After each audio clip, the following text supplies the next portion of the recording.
कक्षा 8वीं की स्टूडेंट फाइनली आपका विषय विज्ञान का वार्षिक परीक्षा 7/2/25-26 का पेपर लेके आ चुके हैं। आप लोग बहुत सारे यहाँ पर कमेंट कर रहे थे कि विषय विज्ञान का पेपर लाओ, तो फाइनली आपका पेपर आ चुका और साथ ही इस वीडियो में हम संपूर्ण उत्तर सहित आपका पेपर कंप्लीट करेंगे। तो आप लोग वीडियो को लाइक कर लीजिए, चैनल को सब्सक्राइब कर लीजिए और साथ ही इस वीडियो को आपको अपने दोस्तों तक शेयर कर देना है, ठीक है, जिससे वो भी विषय विज्ञान के पेपर में अच्छे अंक लेके आ सके। आप यहाँ पर देख लीजिए, राज्य शिक्षा केंद्र मध्य प्रदेश भोपाल वार्षिक परीक्षा 7/2/25-26 विषय विज्ञान। समय आपका 2.5 घंटे रहेगा। कक्षा 8 पूर्णांक आपका 60 नंबर का रहने वाला है, ठीक है। आप लोग वीडियो को लाइक और चैनल को सब्सक्राइब जरूर कर लीजिए, ठीक है। अब चलिए, आपके बहुविकल्पी प्रश्न आते हैं 1 से 5 तक। तो निर्देश आता सही विकल्प चुनकर उत्तर लिखिए। प्रत्येक प्रश्न के लिए 1 अंक आपका निर्धारित है। तो प्रश्न पहला आता मानव उपयोग के लिए पौधों को उगाने और पशुधन पालने से संबंधित विज्ञान की शाखा है। तो आपका यह था कृषि, बी था बागवानी, और सी था मत्स्य पालन और डी था पशुपालन। तो जो प्रश्न पहला दिया गया मानव उपयोग के लिए पौधों को उगाने और पशुधन पालने से संबंधित विज्ञान की जो शाखा है वो है आपकी कृषि। ये राइट आंसर रहेगा। फिर आपका प्रश्न दूसरा आता निम्नलिखित में से कौन ज्वलनशील पदार्थ का उदाहरण है। तो आपका यह था लोहा, बी था कांच, सी था एलपीजी और डी था पत्थर। तो जो प्रश्न दूसरा दिया गया है निम्नलिखित में से कौन ज्वलनशील पदार्थ का उदाहरण है, तो इसका उत्तर आपका एलपीजी हो जाएगा। फिर आपके यहाँ पर प्रश्न तीसरा देख लेते हैं। किसी जंगल में काले हिरण, हाथी, अजगर और सुनहरी बिल्ली मिलकर किसका निरूपण करते हैं। तो आपका यह था प्राणी जात, बी था पादप जात और सी था पारितंत्र और डी था स्पीसीज। तो जो प्रश्न तीसरा आपका दिया गया किसी जंगल में काले हिरण, हाथी, अजगर और सुनहरी बिल्ली मिलकर किसका निरूपण करते हैं, तो इसका उत्तर आपका प्राणी जात हो जाएगा। फिर आपका क्वेश्चन चौथा देख लेते हैं। निम्नलिखित में से कौन अच्छा चालक है। तो आपका यह था ईंट, बी था इस्पात, सी था प्लास्टिक और डी था कपास। तो निम्नलिखित में से कौन अच्छा चालक है, तो जो आपका इसका उत्तर रहने वाला है वो आपका इस्पात हो जाएगा। फिर आपका प्रश्न 5 आता है पृथ्वी की सबसे बाहरी परत को कहते हैं। तो आपका यह था भूपाटी और बी था परिवार और सी था बाह्य करोड़ और सी था आंतरिक करोड़। तो जो प्रश्न 5 दिया गया पृथ्वी की सबसे बाहरी परत को कहते हैं, तो इसका आंसर आपका भूपाटी हो जाएगा, ठीक है। इस तरह से जो है आपके बहुविकल्पी ये प्रश्न वो कंप्लीट हो जाते हैं। आपने अच्छे से याद कर लिए होंगे, ठीक है। वीडियो को लाइक और चैनल को सब्सक्राइब जरूर कर लीजिए। अब चलिए, आपके यहाँ पर आता है रेगिस्तान 6 से 10 तक। चलिए, आपके यहाँ पर रिक्त स्थान देख लेते हैं। तो आप यहाँ पर देख लीजिए, आपका निर्देश आता है नीचे दिए रिक्त स्थान, ठीक है। रिक्त स्थान की पूर्ति कीजिए। प्रत्येक प्रश्न के लिए 1 अंक आपका निर्धारित है।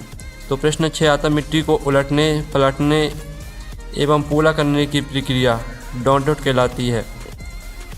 मिट्टी को उलटने, पलटने या पोला करने की जो प्रक्रिया है वो आपकी यहाँ पर कहलाती है जुताई, ठीक है। जुताई आपका इसका उत्तर यहाँ पर हो जाएगा। फिर आपका यहाँ पर प्रश्न 7 आता है ईंधन के ऊष्मीय मान को डॉट डॉट मात्रक द्वारा प्रदर्शित किया जाता है। तो ईंधन के ऊष्मीय मान को, ठीक है, किलो जूल प्रति किलोग्राम से व्यक्त किया जाता है, ठीक है। ये आपका यहाँ पर आंसर रहेगा। फिर आपका 8वां आता विद्युत धारा द्वारा किसी पदार्थ पर वांछित धातु की परत, ठीक है, निक्षेपित करने की प्रक्रिया को डॉट डॉट कहते हैं। तो जो प्रश्न 8 दिया गया है विद्युत धारा द्वारा किसी पदार्थ पर वांछित धातु की परत निक्षेपित करने की प्रक्रिया को हम कहते हैं विद्युत लेपन, ठीक है। विद्युत लेपन आपका उत्तर यहाँ पर हो जाएगा।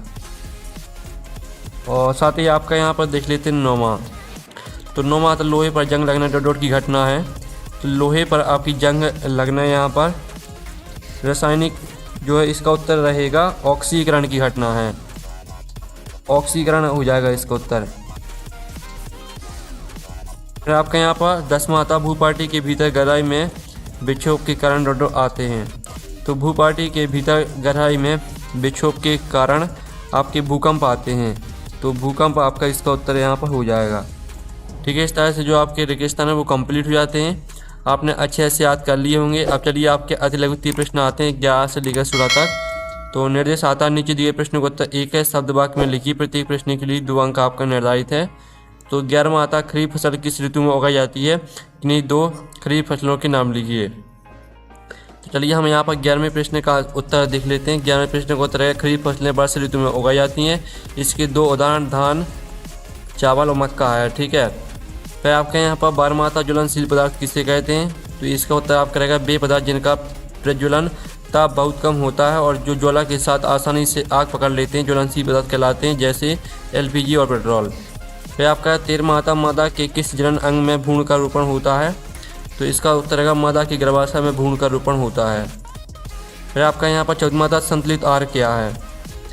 तो इसका उत्तर रहेगा वह भोजन जिसमें शरीर की वृद्धि और अच्छे स्वास्थ्य के लिए सभी आवश्यक पोषक तत्व, कार्बोहाइड्रेट, प्रोटीन, वसा, विटामिन और खनिज सही मात्रा में मौजूद हो, संतुलित आहार कहलाता है। फिर आपका यहाँ पर 15वां आता संपर्क बल क्या है या कितने प्रकार का होता है? तो इसका उत्तर देख लीजिए। जब कोई बल किसी वस्तु के वास्तविक संपर्क में आने पर कार्य करता है तो उसे संपर्क बल कहते हैं। इसके मुख्य प्रकार पेशी बल और घर्षण बल है। ये आपका 15वें प्रश्न का उत्तर रहेगा। फिर 16वां आपका आता तड़ित से अपनी सुरक्षा के 2 उपाय लिखिए। तो यहाँ पर तड़ित से अपनी सुरक्षा के 2 उपाय रहेंगे। पहला रहेगा गर्जना सुनने पर किसी सुरक्षित स्थान या पक्के मकान के अंदर चले जाना चाहिए, और दूसरा रहेगा यदि आप खुले में हैं तो ऊंचे पेड़ों या बिजली के खंभों के पास ना खड़े हों बल्कि ज़मीन पर सिमट कर बैठ जाएं। अब चलिए आपके जो अति लघु उत्तरीय प्रश्न है वो कंप्लीट हो जाते हैं। अब चलिए हम नेक्स्ट क्वेश्चन देख लेते हैं, जिसमें आपके यहाँ पर आते हैं लघु उत्तरीय प्रश्न 17 से 22 तक। तो निर्देश आता है नीचे दिए प्रश्न को उत्तर 30 चल शब्दों में लिखिए। प्रत्येक प्रश्न के लिए 3 अंक आपका निर्धारित है। तो प्रश्न 17 आता आदर्श ईंधन के 3 लक्षण लिखना है आपको। तो आदर्श ईंधन के हम 3 लक्षण देख लेते हैं। पहला आता यह सस्ता और आसानी से उपलब्ध होना चाहिए। दूसरा रहेगा इसका ऊष्मीमान अधिक होना चाहिए। और तीसरा आता जलने पर या कोई हानिकारक गैस या अवशेष नहीं छोड़ना चाहिए। फिर आपका आता रेड डाटा पुस्तक क्या है? तो चलिए हम इसका उत्तर हम यहाँ पर देख लेते हैं। आपका इसका उत्तर रहेगा रेड डाटा पुस्तक वह सरकारी रिकॉर्ड बुक है जिसमें सभी संकटग्रस्त ठीक है पौधों जंतुओं की प्रजातियों की सूची रखी जाती है। फिर आपका यहाँ पर आता जनन क्या होता है? जंतुओं में जनन की विधियाँ कौन कौन सी हैं? तो चलिए इसका उत्तर हम देख लेते हैं। सजीवों द्वारा अपने जैसे नई संतान उत्पन्न करने की प्रक्रिया को जनन कहते हैं। जंतुओं में जनन की 2 मुख्य विधियाँ लैंगिक जनन और अलैंगिक जनन। फिर आपका आता ऋतुस्राव क्या लिखिए। तो इसका उत्तर का महिलाओं में यदि अंडाणु का निषेचन नहीं होता तो गर्भाशय की आंतरिक परत और रक्त वाहिकाएं टूटकर रक्त स्राव के रूप में शरीर से बाहर निकलती हैं। इसे ऋतुस्राव या रजोधर्म कहते हैं। फिर आपका 21वां आता एक औजार बनाते समय कोई लोहार लोहे के गर्म टुकड़े को हथौड़े से पीटता, पीटने के कारण लगने वाला बल लोहे के टुकड़े को किस प्रकार प्रभावित करता है? तो चलिए इसका उत्तर आप देख लीजिए। इसका रहेगा हथौड़े से पीटने पर लगा बल लोहे के टुकड़े आकृति बदल देता है। ठीक है, पूरा आपका बदला जा सकता है, यहाँ तक याद कर लेना है। फिर आपका यहाँ 22वां आता क्या आप नींबू के अचार को एल्यूमिनियम पात्रों में रख सकते हैं? स्पष्ट कीजिए। तो इसका उत्तर रहेगा नहीं, नींबू के अचार को एल्यूमिनियम के बर्तनों में नहीं रखना चाहिए। ठीक है, नींबू अम्लीय प्रकृति का होता है जो एल्यूमिनियम धातु के साथ रासायनिक क्रिया करता है जिससे अचार खराब हो सकता है और वह जहरीला हो सकता है। इस तरह से आपके लघु उत्तरीय प्रश्न कंप्लीट हो जाते हैं। अब चलिए आपके दीर्घ उत्तरीय प्रश्न देख लेते हैं। तो 23वां प्रश्न आता है प्रतिजैविक क्या? प्रतिजैविक लेते समय कौन सी सावधानियाँ रखनी चाहिए? तो आप यहाँ पर देख लीजिए बे औषधियाँ जो बीमारी फैलाने वाले सूक्ष्म जीवों को खत्म कर देती हैं प्रतिजैविक कहलाती हैं। और सावधानियाँ देख लीजिए। ठीक है, अब चलिए आपका यहाँ पर 24वां था व्याख्या कीजिए। सर्पी घर्षण स्थितिक घर्षण से कम क्यों होता है? तो इसका उत्तर रहेगा जब वस्तु स्थिर होती है।